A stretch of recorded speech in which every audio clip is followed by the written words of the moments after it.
Êxodo 32, verso de número 7. Assim diz as Sagradas Escrituras. Então disse o Senhor a Moisés: vai, desce, porque o teu povo que fizeste subir do Egito se tem corrompido, e depressa se tem desviado do caminho que eu lhe tinha ordenado. Eles fizeram para si um bezerro de fundição, e perante ele se inclinaram, e ofereceram sacrifícios, e disseram: este é o teu Deus, ó Israel, que te tirou da terra do Egito. Disse mais o Senhor a Moisés: tenho visto a este povo, e este povo é de dura cerviz. Agora, pois, deixa-me, sai daqui, Moisés, me deixe sozinho, para que o meu furor se acenda contra ele, e os consuma. E eu farei de ti, Moisés, uma grande nação. Moisés, porém, suplicou ao Senhor seu Deus e disse: ó Senhor, por que se acende o teu furor contra o teu povo, que te tiraste da terra do Egito, com grande força e com forte mão? Porque hão de falar os egípcios, dizendo: para o mal os tirou, para matá-los nos montes e para destruí-los da face da terra?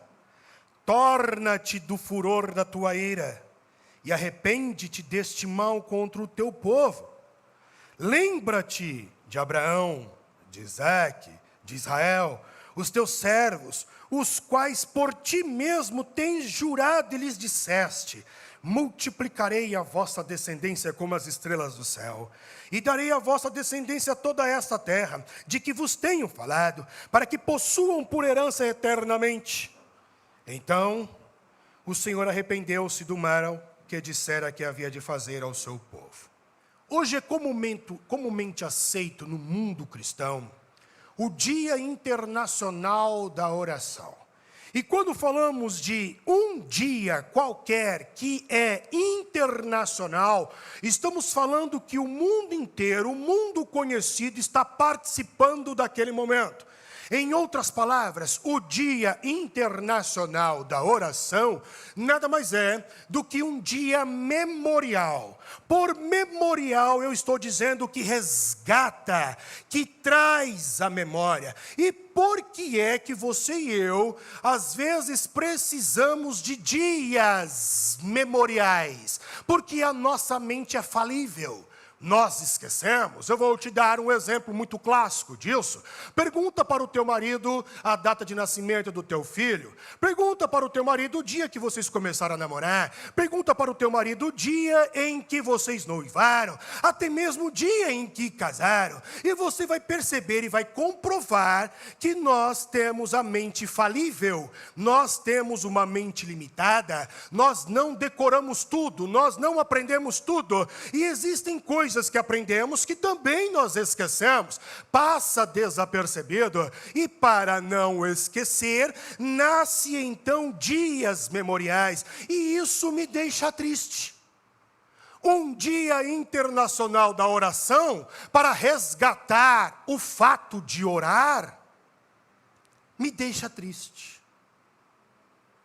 Porque eu acredito que cristão não tem que ter motivos próprios para orar. O cristão tem que orar. Agora precisamos de lembretes. E precisamos de determinados momentos para orar. Por exemplo, o momento em que nós oramos muito, quando a coisa está feia. Piorou a situação. A gente ora. Não vemos uma luz no fim do túnel. A gente ora. Outro momento que faz com que você e eu, nós venhamos a orar. Você faz parte de uma comunidade cristã qualquer. E nessa comunidade cristã qualquer existe um dia específico de oração, que é denominado culto da oração. E como você é parte integrante dessa comunidade, você se vê na obrigação de ir naquele culto. Então você ora porque você faz parte daquele hall de membresias, e ali tem um culto específico, então você ora. Por que nós oramos? Oramos para pedir. Oramos para satisfazer as nossas necessidades. Então, se eu não tivesse que pedir nada, em outras palavras, eu também não precisaria de orar. Onde é que oramos? Oramos principalmente na igreja, porque na igreja eu tenho um departamento específico chamado intercessão. Então eu oro com eles, ou eu tenho um ambiente, a salinha da oração, então eu oro com eles, ou simplesmente porque a Bíblia diz que esta casa será chamada de casa de oração, então eu oro na igreja como se outra parte do mundo, outro lugar, não fosse um lugar para se levantar, um altar de adoração a Deus. Então nós oramos aqui, só aqui, intensamente aqui. Mas quando eu olho essas características que nos fazem orar, eu percebo nitidamente que elas são contrárias à teologia paulínica. Paulinho, ele fala sobre diversos assuntos do que envolve o cristianismo, e dentre eles, ele fala também sobre a oração. E quando Paulo ele vai demonstrar a sua teologia, o seu conceito teológico sobre oração, Paulo muda a percepção do que é oração do mundo cristão da época. E lá em Tessalônica, mais especificamente na primeira carta aos Tessalonicenses, capítulo de número 5, verso de número 17, Paulo dá um checkmate. Paulo diz: orai sem cessar. A concepção da teologia paulínica parte do pressuposto da personificação da oração. Em outras palavras, nos dá a entender que eu não devo ter momentos de oração, mas que eu devo ser uma oração ambulante. A minha vida, a minha feição, a minha conduta, o meu andar tem que ser uma oração interpretativa, tem que ser uma frase, tem que ser um texto onde Deus consegue discernir os meus gestos. Porque quando nós falamos de oração, entendemos por oração também relacionamento, e eu te dou um outro exemplo. Pega a oração e compara com um casamento. Você vai perceber nitidamente que há momentos que a mulher não precisa falar para você, homem, ela só basta olhar. E você entende perfeitamente a mensagem. Ela não esboçou nada, ela não falou nada, mas ela demonstrou o que ela quis dizer com apenas um olhar. A oração é isso. Eu preciso personificar a oração, ser oração, onde Deus olhando para mim, Ele vai ler esse texto e vai responder aquilo que eu estou esboçando. Esse é o conselho de Paulo. E aí então eu percebo quão superficiais nós estamos no ambiente chamado oração. Porque nós colocamos critérios para orar de joelho, deitado, com o rosto em pó, quando Paulo demonstra que não. É sem cessar em todo o tempo, é sua andança, é sua posição, é você tem que ser uma oração. Porém, quando nós olhamos também para Paulo, além de demonstrar que a oração ela tem que ser um ato de personificação, Paulo compara a oração como sendo o sistema respiratório, onde se você cristão deixar de orar, você morre por inanição. E o que é inanição? Inanição nada mais é do que algo fundamental, inevitável para a existência da vida. Logo, se o oxigênio faz parte do nosso sistema respiratório, onde respiramos sem cessar, mesmo no inconsciente, e eu fico sem esse oxigênio, eu vou à falência, eu morro. Em outras palavras, Paulinho está dizendo, a oração é o pulmão espiritual. Parou de orar, você vai morrer. Parou de se achegar a Deus, de orar, você vai morrer espiritualmente, você vai definhar. E quanto mais, como disse aqui a minha esposa, a pastora Daniela, que você aos poucos vai deixando uma coisa e outra, a tendência é fortalecer esse lado negativo, e a tendência é se enfraquecer, deixando de respirar, deixando de se alimentar. você vai morrer espiritualmente. E aí então nós vamos encontrar um culpado. A igreja, o pastor, o líder, quando na verdade é falta de oração. Porém, quando eu olho para a Bíblia Sagrada, eu ainda percebo algumas concepções, alguns conceitos de oração. Então, como é que a Bíblia, ela trata a oração? Qual é o conceito por trás da Bíblia no que diz respeito à palavra oração? Oração na Bíblia traz um conceito, uma ideia, por exemplo, de mediar ou de ser um porta-voz. Partindo desse pressuposto, vamos imaginar duas partes distintas. A pessoa A e a pessoa B. Eles têm um conflito, eles têm um dilema, eles têm um celeuma, eles estão em atritos. Então, para resolver esse atrito, vem um mediador entre eles, para mediar a situação, apaziguar a situação e ser porta-voz de um em relação ao outro e do outro em relação a um. Isso é oração. Mediar, ser um porta-voz. Outro conceito que a Bíblia traz sobre oração, por exemplo, é a intercessão.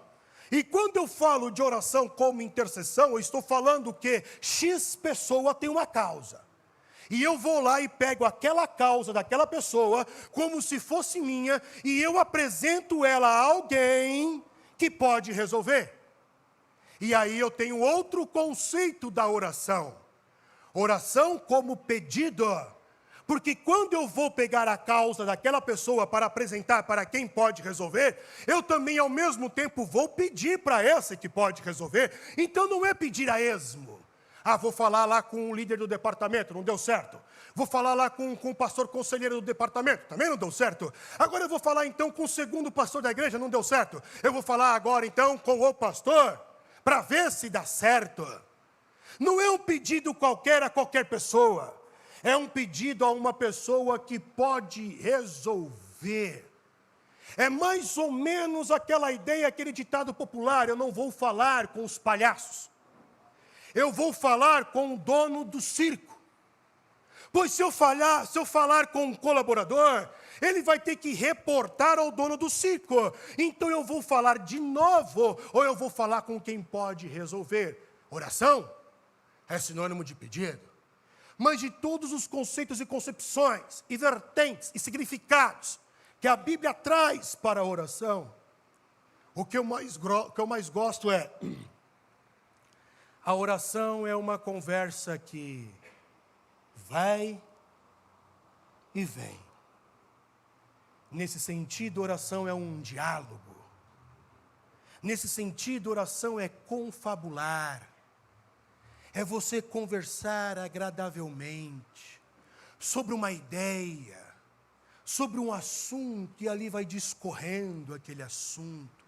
E você vai cavucando e vai adentrando sobre aquele assunto. Confabular, dialogar, conversa, são também sinônimos de oração. E quando eu olho para Êxodo, capítulo de número 32, verso de número 7 em diante, o que eu estou olhando nesta cena, nesse enredo, nessa narrativa, é justamente isso. Um homem chamado Moisés, que ele está mediando entre Israel e Deus. Ele está sendo porta-voz de Israel para Deus. Moisés é o intercessor de Israel para Deus. Moisés está pedindo a favor do povo. Moisés está intercedendo a favor do povo. Moisés está pegando a causa do povo de Israel e está levando a Deus. Moisés está conversando com Deus. Moisés fala, Deus ouve. Aí Deus fala e Moisés ouve. É justamente isso que está acontecendo. Então esse bate-papo aqui de Êxodo 32 nada mais é do que um momento de oração entre Moisés e Deus. Quando eu olho para Moisés, ele faz parte dos 5 homens mais admirados da Bíblia Sagrada para mim. E quando eu falo que Moisés ele é admirável, Eu também estou dizendo que ele é um dos homens mais proeminentes da história bíblica, um dos personagens mais singulares no contexto bíblico. E diria ainda que se existem homens influentes na história da humanidade, Moisés faz parte deste rol. Moisés foi um dos homens mais influentes na história da humanidade. E quando nós olhamos para a fala, conversa, oração de Moisés com Deus, e eu começo de trás para frente, ou seja, do versículo 14 para o versículo 7, começando de trás para frente, eu encontro aqui o antropomorfismo no verso de número 14. E eu queria que você e eu nós lêssemos agora o verso de número 14 de Êxodo 32, que diz: então o Senhor arrependeu-se do mal que dissera que havia de fazer ao seu povo.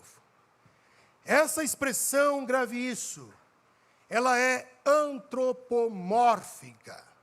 Por antropomorfismo, nós entendemos que o maior Deus desce ao nível do menor homem, fala na linguagem do menor homem, para que este menor homem compreenda e entenda parte do maior Deus.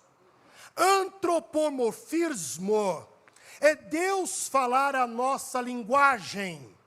Porque quando você e eu vamos tentar falar sobre Deus, nos falta vocabulário. Nós não temos expressões para definir Deus, para caracterizar Deus. Faltam palavras, então Deus usa o que eu e você conseguimos conceber, o que eu e você conseguimos entender, para que você e eu possamos ter relacionamento com Ele. Porque quando olhamos para Deus, é impossível que Deus se arrependa. É impossível que Deus se arrependa. E eu vou te explicar por quê, começando com uma frase de Charles Spurgeon. Quando ele fala sobre a soberania de Deus, a natureza de Deus, ele diz que falar de Deus, como Deus fala de si, compete somente a Ele. Eu vou repetir. Falar de Deus, como Ele, Deus, fala de si, compete somente a Ele. Por quê? Porque eu não consigo falar de Deus em pé de igualdade como Deus fala de si. Eu sou limitado. O que sabemos é o que Ele deixou no escrito, para que você e eu pudéssemos entender, mas não é o suficiente. Não é o que está na essência. E por que é impossível Deus se arrepender? Simples. Porque Deus está no início de todo o processo. Acompanhe meu raciocínio. Deus está no início de todo o processo, de toda a história. Deus está em toda a trajetória, em todo o percurso. E Deus está no fim de todas as coisas. Deus é o ser, Deus é a pessoa que preenche o lado externo de cada um e de todos. E que preenche o lado interno de cada um e de todos. Então, quando eu falo deste ser, que está no início, na trajetória, no final, que abarca o externo e preenche o interno, eu estou dizendo para você que é impossível este ser se arrepender, porque ele conhece tudo. Como é que um ser que conhece tudo se arrepende? Por que você e eu se arrependemos? Porque somos finitos, não sabemos o futuro. Aí você e eu somos obrigados a fazer uma escolha. Aí você e eu somos obrigados a tomar uma decisão. E aí deu ruim. Aí deu ruim na nossa escolha. Falamos o que não devíamos, agimos como não devíamos, porque não sabíamos como aquilo ia terminar. E por isso nós nos arrependemos, porque somos finitos, vulneráveis, frágeis, não temos o conhecimento do todo. Mas Deus não é assim. Deus conhece tudo. Por isso é impossível Deus se arrepender. Então, quando Deus fala o que falou, ou o que deixou escrito através de Moisés, no verso 14, Deus está revelando apenas aqui uma expressão antropomórfica, como você e eu, por exemplo, falamos assim: ah, eu gosto de ir para a praia, porque eu gosto de ver o nascer do sol e o pôr do sol. Aí eu digo, que lindo. Como professor de geografia eu falo para tu, que o sol não nasce e o sol não se põe. Mas, você e eu entendemos o que essa expressão quer dizer. Essa expressão está querendo dizer que um novo dia está surgindo, uma nova noite, um ciclo de dia e de noite, quando na verdade o sol está lá parado, quem mexe é a terra, quem se move é a terra, então o sol não nasce, o sol não se põe, mas você e eu usamos essas expressões e cabe, certo? Entendemos? Com Deus é a mesma coisa, Ele vai usar expressões para que você e eu podemos entender. Então a pergunta que fica é a seguinte: qual é o âmago? Qual é o discernimento que podemos ter de Êxodo 32, verso de número 7? Qual é a verdadeira lição que Deus está querendo passar aqui? Aí então eu percebo que em Êxodo 32, do 7 ao 14, o que Deus está querendo demonstrar através da sua fala, para que nós possamos entender, é a sua indignação mediante ao erro de Israel. Israel errou, Israel pecou. E Deus, ele então demonstra indignação. Partindo desse pressuposto, se você ler de novo, Êxodo 32, do 7 ao 14, você vai perceber que Deus se coloca na posição de uma pessoa que foi traída. Uma pessoa que está bebendo o veneno da traição. O veneno está descendo amargo aqui pela garganta. Está dando nó na garganta. Está com vontade de chorar porque não esperava ser traído. O veneno está descendo até o estômago, está chegando lá no âmago, e está dando revestrez, Deus está passando mal. Então quando Deus fala, como fala para Moisés, em Êxodo 32, Ele demonstra indignação, Ele se coloca no posicionamento de uma pessoa que foi traída, e Deus sente isso. Deus está nos ensinando, em 32, 7 e 14, a infidelidade. Ao mesmo tempo que Deus trata da fidelidade. Israel é infiel. E por que Israel é infiel? Porque Deus livrou eles do Egito. Deus abriu o Mar Vermelho. Ainda Miriam está compondo o hino de louvor, de adoração. Os instrumentos ainda estão ali ecoando o livramento do Deus Altíssimo. Nem terminou o hino, agora existe outro brado. Este Israel é o teu Deus que te tirou da terra do Egito. Cadê? Esse aqui, mas esse é uma estátua, então. Foi ele que te tirou da terra do Egito. Mal esfriou o avivamento, mal esfriou o relacionamento com Deus. Esse povo já começou a errar. Esse povo é infiel, e a infidelidade deste povo nos traz o ensinamento, Igreja Batista da Lagoinha em São Miguel Paulista, não sigais o exemplo de Israel, sejais fiel, como foi Moisés, andai em retidão, como foi Moisés. Então do que Deus fala? De infidelidade, de fidelidade, de indignação, de traição. Por isso Deus fala o que fala. Isso é tão verdade, que o verso de número 8 de Êxodo 32 diz: e depressa se tem desviado do caminho que eu lhe tinha ordenado. Eles fizeram para si um bezerro de fundição, e perante ele se inclinaram e ofereceram sacrifícios e disseram: este é o teu Deus, ó Israel, que te tirou da terra do Egito. Tente imaginar, tirar a glória de Deus, tirar Deus de cena e atribuir o que Deus fez, quem Deus é, a uma estátua de ouro. Uma coisa ínfima, pequena, banal. Só que eu fiquei tentando imaginar a cena. Moisés, por exemplo, ele sobe ao monte. Moisés vai ter a sua solitude, Moisés vai falar com Deus. E Moisés deixa no pé da montanha todos ali, tudo muito bem guardados, protegidos, arrumados, com tendas armadas. Fiquem aqui, descansem. Vocês trabalharam mais de 400 anos no Egito. Nós caminhamos nesse deserto, descansem, tire umas férias. Agora eu vou subir, vou falar com Deus. E Moisés sobe. E lá Deus então se revela de uma forma teofânica. Deus se revela com raios, com trovões, com tremores, uma voz potente, uma voz que vem causar temor, uma voz que vem causar constrangimento ao mesmo tempo que vem causar amor, uma voz de autoridade. Deus está se manifestando ali. E quem está no meio desta glória? Moisés. De repente a glória de Deus começa a ficar mais agitada. E eu queria que você se colocasse agora nessa condição de Moisés. A glória de Deus fica mais agitada. E o tom de voz de Deus muda.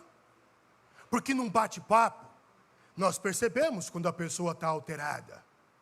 Nós percebemos quando ela não gostou de alguma coisa. E aí você vira para essa pessoa e diz: você está nervosa? Por que você está nervoso? Se eu estou falando com você de boa? Assim foi com Moisés. Moisés percebe a glória de Deus mais agitada e a voz de Deus agora mudando. O timbre de voz é outro. Deus está falando diferente. Moisés percebeu que alguma coisa não está legal. E aí então Deus começa a falar com Moisés o que aconteceu lá embaixo. A pergunta que eu me fiz, que eu transfiro para você: como você reagiria a esta circunstância estando no meio da glória de Deus? Trovões, tremores, relâmpagos, voz que causa receio, medo. Como é que você iria reagir? E eu fiquei pensando em algumas possibilidades. Será que eu reagiria com medo? E iria dobrar o meu joelho ou ficar no canto que nem um animal encurralado? Será que, devido ao perigo que eu percebi que estava correndo, será que eu também sairia correndo, fugia dali? Ou será que devido ao êxtase, o medo, o susto, será que eu desmaiaria? Como você ficaria? E eu olhei para Moisés, naquela situação, e pude perceber que Moisés, ele não se perde. Moisés não sente medo, Moisés não desmaia, Moisés não corre. O que Moisés faz é assumir uma postura de mediador, é assumir uma postura de porta-voz. Diferentemente das nossas posturas, quando nós falamos, não diz respeito a mim, não tenho nada a ver com isso, não é problema meu, se vira lá. Essa é a nossa postura. A de Moisés não. Ele não fica com medo, ele não corre, ele não foge, ele não desmaia, ele assume a postura de mediador, de porta-voz, de intercessor, daquele que ora. Postura essa que é elogiada pelo salmista do Salmo 106, verso de número 23, onde o salmista disse assim: por isso disse que os destruiria. Quem? Deus. Vou acabar com essa raça. Não houvesse Moisés, que não titubeou, que não balançou, ele tomou a postura certa.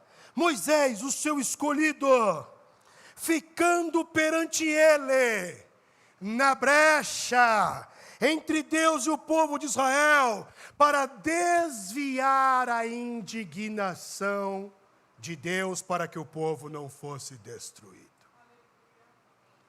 Tente imaginar assim.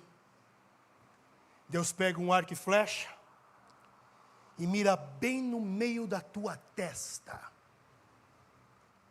porque é o que a gente merece. E você pode ter certeza que vai ter pessoas que vai ficar feliz. Graças a Deus chegou a hora dela, Deus vai me exaltar. Pode ter certeza que tem gente ruim assim. Deus pegou o arco e flecha e mirou bem no meio da tua testa ou bem no meio do teu peito. Aí quando Moisés está olhando aquilo, ele olha para Deus com a flecha. o arco retazado, e Moisés olha para o povo de Israel, Moisés para no meio e fala assim, peraí Deus, vamos conversar. Vamos trocar ideia? Calma aí. Moisés, sai da minha frente, Moisés, que eu preciso destruir esse povo, sai da minha frente, por isso que Deus fala onde nós lemos, fala assim, agora Moisés, me deixa para que o meu furor os destrua, sai da minha frente, Moisés, porque está pronto para sair aqui. E Moisés, não, daqui eu não vou sair não. Vamos conversar, esfria a cabeça, calma Deus, ops, calma, vamos trocar ideia. É isso que o salmista está falando aqui. Igualzinho a gente, né? Não é problema meu, eu quero mais aqui. Belo exemplo, crente. Merecíamos uma salva de palmas.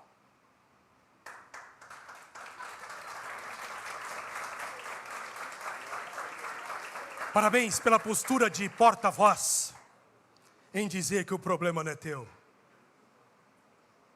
Moisés para na frente. Moisés ora. Moisés ora.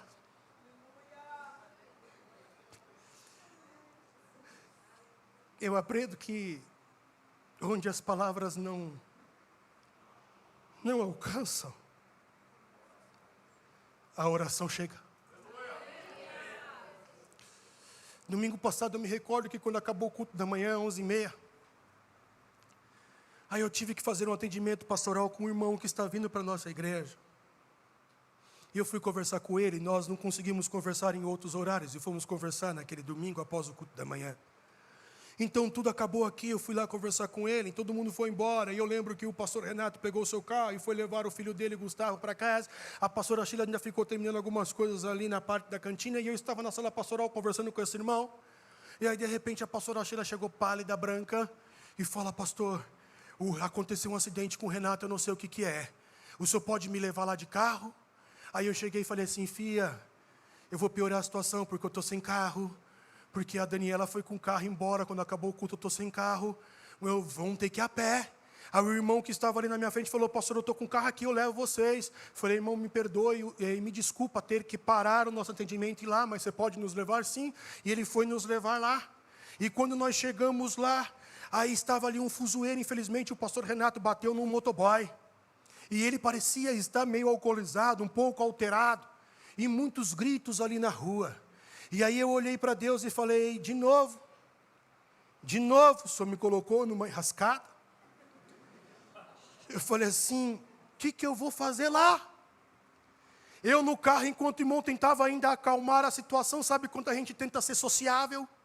A gente tenta ser agradável, o irmão estava tentando ser dessa forma comigo, e eu respondendo ele, nem sei o que eu estava respondendo, mas pensando no acontecido, e eu falando, Deus, o que eu vou fazer? O que eu vou falar? Aí depois, quando nós chegamos lá, aquela gritaria, e ainda tentando ver um pouco da cena que estava acontecendo, eu cheguei naquele moço, perguntei porque tinha um colega dele que também estava ali, eu falei, como é que é o nome do fulano? Ele falou, é tal. Aí eu cheguei perto, fulano, vem aqui. Eu separei o fulano de lado, de escanteio. Eu falei assim, olha aqui, deixa eu falar uma coisa para você, eu sou pastor. É difícil eu fazer isso, mas eu fiz.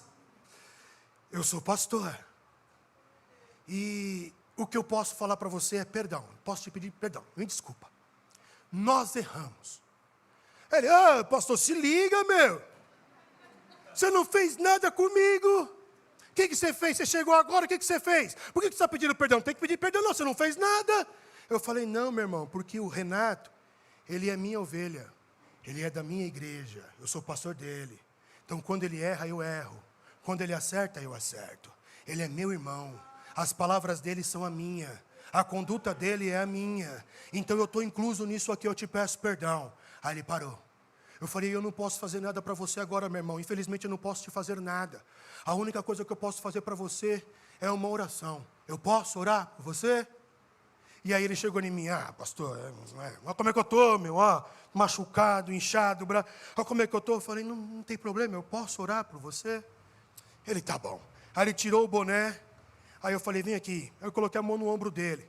Na mesma hora ele me abraçou, colocou a cabeça dele aqui. Aí o outro moço que estava ali, também veio, também estava um pouco alterado, ele também veio. E quando ele veio, ele colocou a cabeça dele aqui. Aí tenta imaginar a cena. Um negão na rua com dois caras abraçados. Que romântico. E eu falei para Deus, Senhor, o Senhor é demais, o Senhor me coloca em cada uma.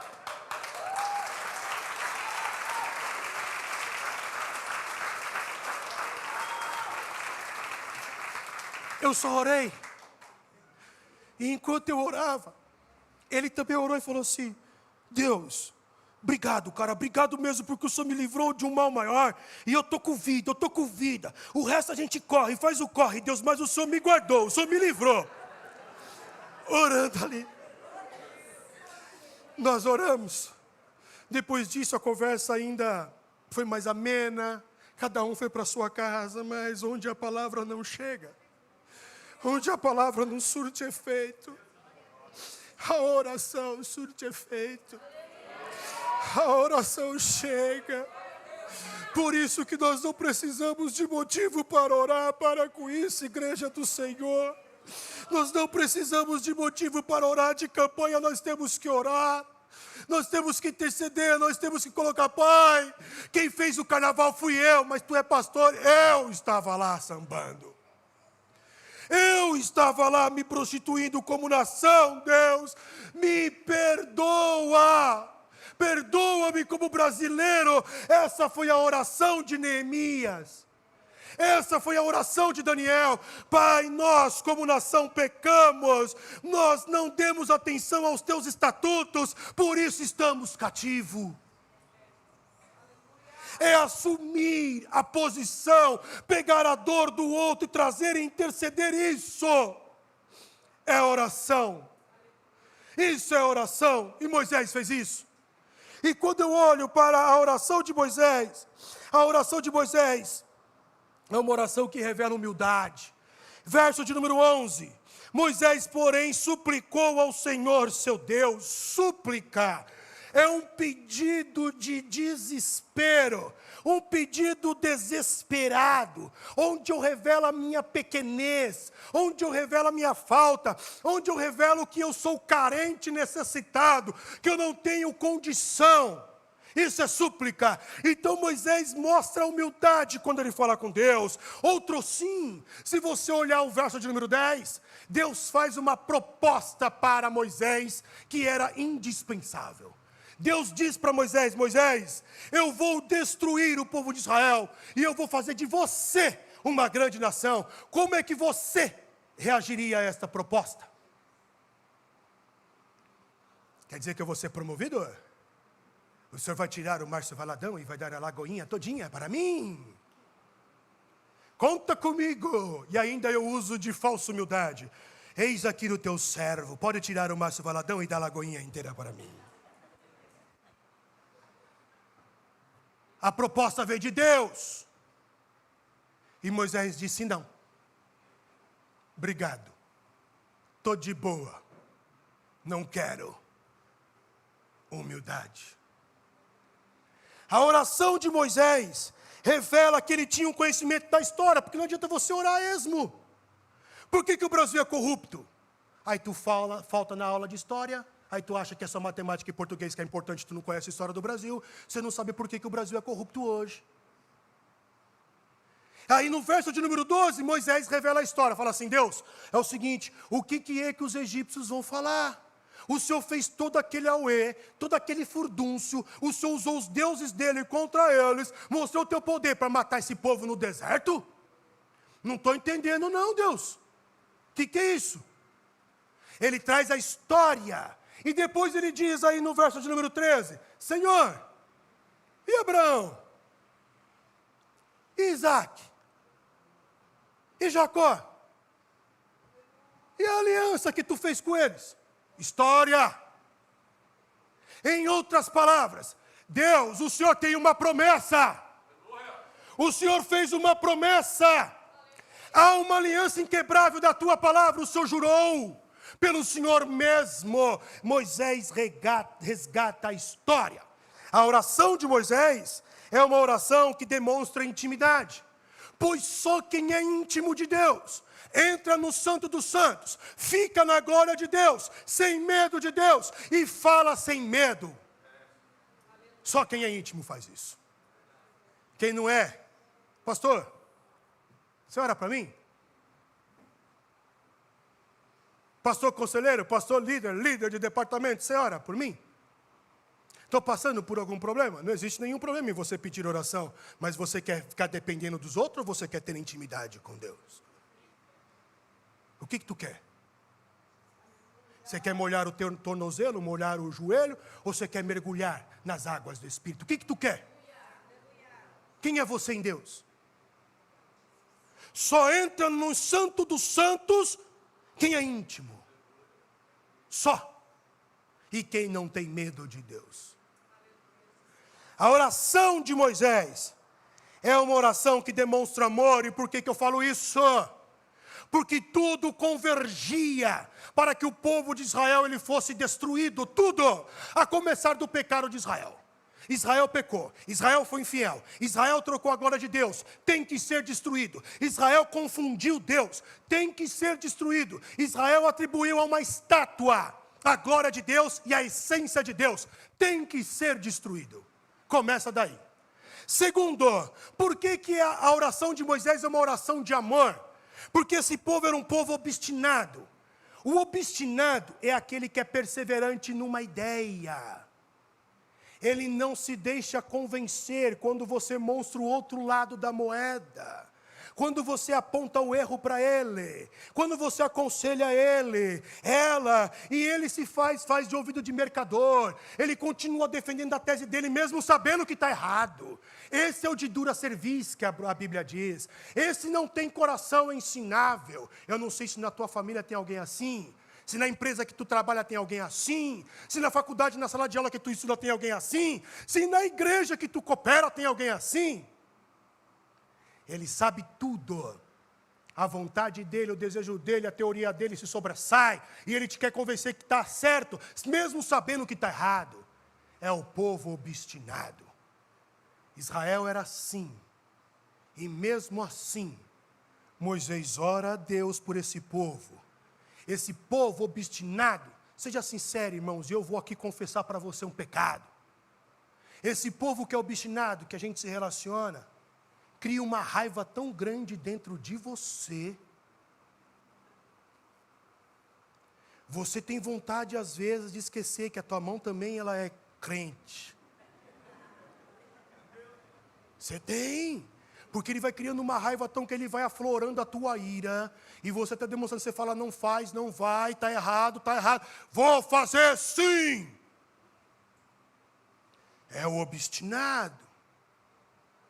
E vai chegar uma hora que de tanta raiva para você não cometer uma loucura, porque a Bíblia diz em Provérbios que quem se ira facilmente comete loucuras. Para você não cometer loucuras, você se afasta e chega no quarto e diz, Deus, lavei a minha mão, que essa desgraça aí, ó, que só cuida aí.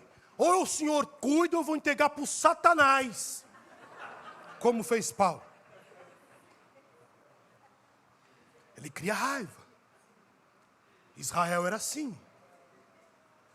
E mesmo sendo obstinado, mesmo tendo cometido um pecado, Moisés continua orando. Por que a oração de Moisés é uma oração de amor simples, irmão? Quem é que pode impedir Deus de agir? Se Deus falou assim, eu vou matar, pronto, acabou. Eu vou destruir, pronto, acabou. Quem é tu, Moisés, para interceder por esse povo? Eu tomei uma decisão, eu sou soberano, nada e ninguém vai impedir. E mesmo sabendo que Deus é soberano, o que faz Moisés? Espera aí, abaixa a bola, Deus vem aqui. Costa a cabeça no meu ombro e chora. Eu conheço isso aí, eu sei que é ser traído. Calma. Ó Senhor, Deus está aqui, no ombro de Moisés. Calma. Lembra de Abraão? Lembra de Abraão? O Abraãozinho Abraão. Jacó, Israel, lembra? Israel, então, que o Senhor falou com ele. Calma. É verdade, né, Moisés? Não, eu estou melhor agora depois do nosso bate-papo. Obrigado, Moisés, você tem me ouvido. Não vou destruir mais este povo.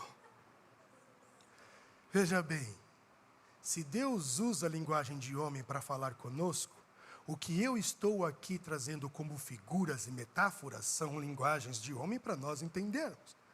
O real ensinamento é o poder que a oração tem. Por isso que, irmãos, eu oro. Eu oro para que oremos. Só isso.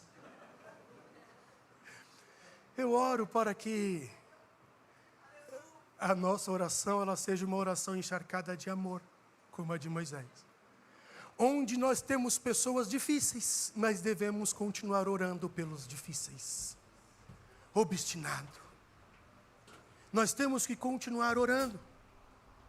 Então eu oro para que você e eu não tenhamos um cumprimento de tabela, mas que fazemos disso um momento de relacionamento com Deus, nosso Pai. Que Deus abençoe a sua casa e abençoe a sua vida.